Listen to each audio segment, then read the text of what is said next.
कुछ जगह हम इसलिए नहीं भूलते क्योंकि वो महत्वहीन है, बल्कि इसलिए क्योंकि वो खुद भूल जाना चाहती हैं। शांति निकेतन के एक पुराने विश्वविद्यालय में जहाँ हवाएं फुसफुसाती हैं और दीवारें बीते जमाने की कहानियां सुनाती हैं, वहाँ है एक पुस्तकालय। ज्यादा बड़ा नहीं, पुराना, छुपा हुआ, और उसके नीचे कुछ ऐसा जो किताबों से भी पुराना है।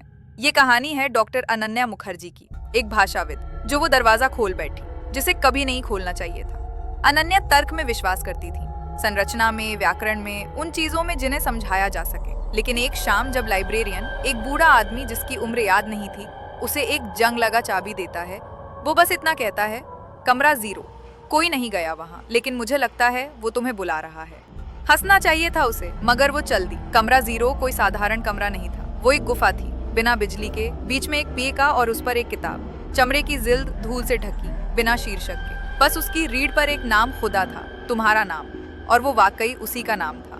जब उसने किताब खोली, पन्ने खाली थे और फिर स्याही अपने आप उभरने लगी, उसकी ही लिखावट में। किताब ने उसकी जिंदगी लिखनी शुरू कर दी, बचपन की बातें, छुपे हुए डर, ऐसी बातें जो उसने कभी किसी से नहीं कही थी। वो आकर्षित हुई। हर शाम वो किताब पढ़ने जाने लगी। फिर किताब ने भविष्य लिखना शुरू किया। कहा गया रात 3:17 दस्तक होगी। उसने भरोसा नहीं किया, पूरी रात जगी रही। लेकिन ठीक 3:17 पर टुक टुक टुक नीचे जमीन से दस्तक आई। एक छात्र मिला, फंदे से लटका। एक प्रोफेसर मिला, मुंह सिला हुआ। हर मौत पहले से लिखी थी उस किताब में। उसने किताब जला दी। अगले दिन किताब वापस पीटिका पर थी, बिल्कुल सही सलामत। पीटिका के नीचे एक दरवाजा। उसे खोलने के लिए हथेली रखनी पड़ी। दरवाजा खुला। नीचे अंधेरा, ठंड और चीखों की गूंज थी। सीढ़ियां हड्डियों से बनी थी। हर कदम पर उसकी एक याद मिट जाती। पहले बचपन, फिर माँ की आवाज, फिर खुद का नाम।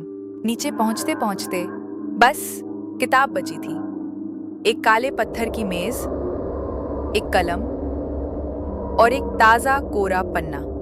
हर आईने में उसका चेहरा, मगर अलग अलग।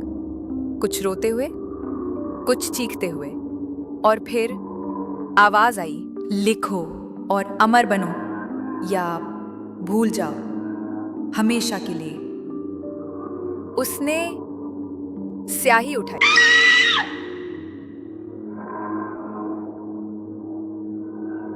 अब हर महीने उस कमरे में एक नई कहानी मिलती है, किसी के हाथ से लिखी हुई, साइन किया गया नाम, अनन्या मुखर्जी। कहते हैं अगर आप उस काले के तहखाने में रात को ध्यान से सुने, आप लिखने की आवाज सुन सकते हैं। कलम की खराश, स्याही की सरसराहट। अब वो किताब तुम्हारे बारे में लिख रही है। कुछ कहानियां सुनाई नहीं जाती, वो आपको फंसाती हैं। और अगर आपका नाम उस किताब में आ गया तो फिर आप कभी वापस नहीं आएंगे।